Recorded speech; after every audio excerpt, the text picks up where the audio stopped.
Halo, perkenalkan nama saya Magdalena Priyani. NIM saya 19104168667. Saya dari kelas A1 Pagi Manajemen di Fakultas Ekonomi di kampus Universitas Pancabakti Pontianak. Di sini saya akan membacakan hasil PPT yang saya buat dari materi yang sudah dosen saya berikan, yaitu bab 5 tentang manajemen krisis. Yaitu dosen pengkampus saya adalah Pak Adi Mursalin, sarjana ekonomi master manajemen. Pendahuluan, krisis terjadi bahkan pada perusahaan yang mengambil tindakan untuk menghindarinya. Tindakan alam dan peristiwa acak terjadi. Kebanyakan krisis yang melibatkan bisnis bagaimanapun memiliki tingkat keterlibatan manusia dan setidaknya kemungkinan bahwa perusahaan bertanggung jawab atas krisis yang terjadi. Keterlibatan manusia dapat berada di pihak perusahaan seperti dalam kasus timpahan minyak Exxon Valdez, penjahat di luar perusahaan seperti dalam kasus Tylenol yang dicampur dengan cyanida, atau orang yang tidak bersalah dalam kasus pasien yang mengalami efek samping dari resep obat. Krisis membutuhkan perhatian segera dan dapat memiliki efek jangka panjang pada merek dan reputasi perusahaan. Krisis juga dapat mengubah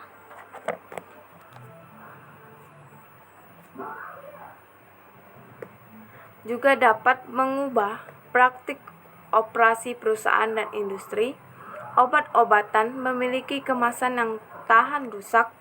Kapal tanker minyak bani memiliki lambung ganda. Peringatan pada banyak obat resep lebih kuat. Pengungkapan hasil uji klinis farmasi lebih luas dan pengujian pasca pemasaran dilakukan pada beberapa obat. Bab ini membahas manajemen krisis dan komponennya, penghindaran kesiapsiagaan, dan akal penyebab. Respon dan resolution fokus adalah pada krisis yang secara langsung mempengaruhi pemangkutan kepentingan perusahaan dan publik yang lebih luas. Kerang konseptual yang dikembangkan dalam bab-bab sebelumnya memberikan dasar bagi manajemen krisis yang efektif dan pendekatan khusus untuk manajemen krisis diperkenalkan, terutama yang terkait dengan respon dan komunikasi krisis. Sifat dan penyebar krisis. Krisis adalah situasi di mana kerugian terhadap orang atau properti telah terjadi atau akan segera terjadi. Krisis biasanya tidak terduga, dapat meningkat dengan cara cepat dan dapat merusak karena operasi perusahaan, reputasinya, dan kredibilitas. Manajemen krisis seringkali membutuhkan tindakan di bawah tekanan waktu, sehingga manajemen harus bertindak dengan rasa urgensi. Krisis dapat menarik perhatian media dan aktor politik swasta.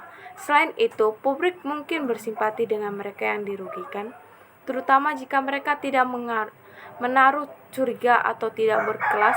Bahkan krisis berkembang dengan cepat, seperti dalam kasus keracunan Tylenol, tetapi beberapa krisis membusuk untuk waktu yang lama.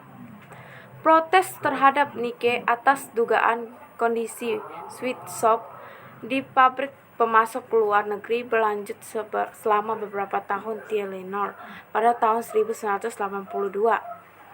7 orang meninggal karena kapsul Tylenol yang disuntik dengan cyanida. Krisis diidentifikasi ketika pemeriksa medis dan pemadam kebakaran Chicago menemukan adalah identifikasi ekskara, intervensi, dan penyelesaian kasus bab 4 SER. Great Speech dan Bright Sport memberikan kesempatan untuk mengidentifikasi tahap perkembangan krisis yang diakibatkan oleh rencana SEARS untuk menenggelamkan kapal penyimpanan minyak yang sudah usang di luar utara.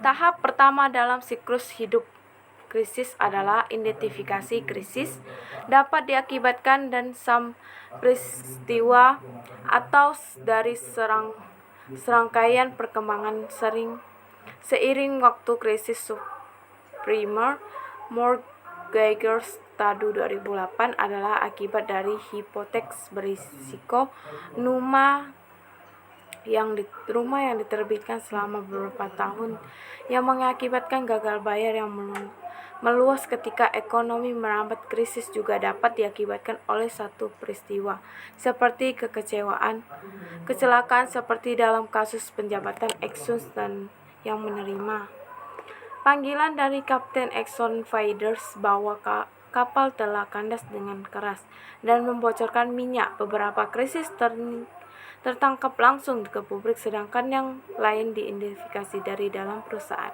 Krisis Telenor diidentifikasi oleh pemilik medis dan pemadam kebakaran yang diinvestigasi mengidentifikasi hubungan antara dua kematian yang kemungkinan ditelusuri ke kapsul Telenor. Krisis di Societies Generis teridentifikasi secara internal dan menjadi publik ketika perusahaan memberitahu penjabat pengenal Kaikum dan regulator tentang temannya. Beberapa krisis memiliki penyebab yang tidak biasa dan cukup mengejutkan seperti yang ditunjukkan oleh contoh Perio. Krisis di mana perusahaan tidak memiliki tanggung jawab dapat memiliki efek yang kepanjangan pada perusahaan dan reputasinya. Lebih banyak orang yang ingin bahwa seseorang enggan menemukan bagian dari jari manusia pada cabainya di sebuah restoran Wendy daripada diingat bahwa wanita yang menancapkan jarinya di sana dapat berupaya untuk menyelesaikan diri perusahaan. Komponen dari program manajemen krisis. Manajemen krisis memiliki 5 komponen: penghindaran, kesiapan, analisis akar, penyebaran responden, dan resolusi waktu. Dari komponen-komponen ini dan pola perkembangan digambarkan pada gambar 5-1. Episode Bright Sparm di bab 4 adalah contoh bagus dari perusahaan manajemen krisis memiliki 5 komponen: penghindaran, kesiapan, analisis akal penyebab, respon, dan resolusi waktu. Dari komponen ini dan pola perkembangan digambarkan pada gambar 5-1.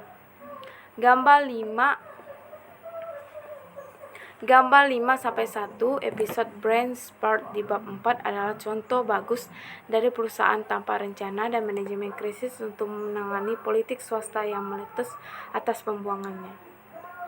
Sekian dari saya ucapkan terima kasih dari saya.